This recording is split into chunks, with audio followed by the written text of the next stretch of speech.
Welcome to PEI Training for Staff. In this lesson, you'll learn how to use and maintain the staff page.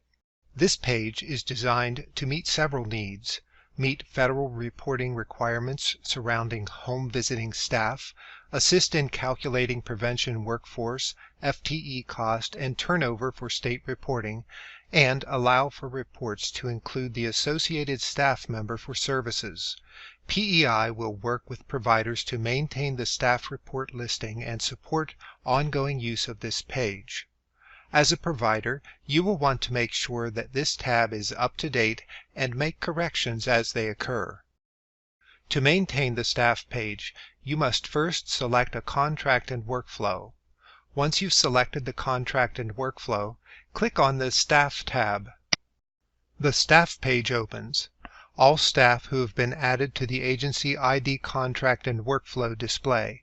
You can sort and filter by first name and last name, FTE, MEICHV, effective or inactive date, role or assign. Depending on your role, the Edit, Delete, New Period, and Inactivate buttons display in the Actions column of each row, and an Add New Staff button to the right of the screen. To add staff, click Add New Staff.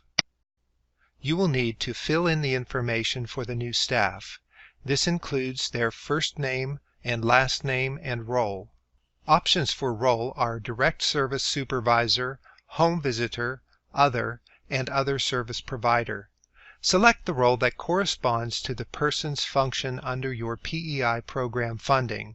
A direct service supervisor is someone that serves in a supervisor or manager role, but may also be able to complete home visits or direct service as needed. A home visitor is someone that serves as a home visitor in an approved home visiting workflow, such as Parents as Teachers, HIPPY, Nurse Family Partnership, Healthy Families America, Safe Care, and Parent Aid Model. The role of Other is where you would include operations, management, and data support. This also includes staff funded through PEI programmatic funds, but that are not in direct service delivery. Other service providers are individuals that are providing direct service but are not part of one of the home visiting workflows. You should include here only those positions that are funded through PEI or are providing services under the PEI program.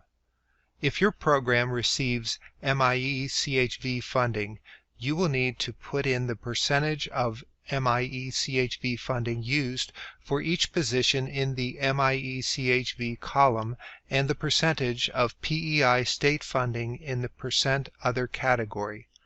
If you do not have MEICHV funding, enter in the total percentage of each position paid by state funding in the percent other column.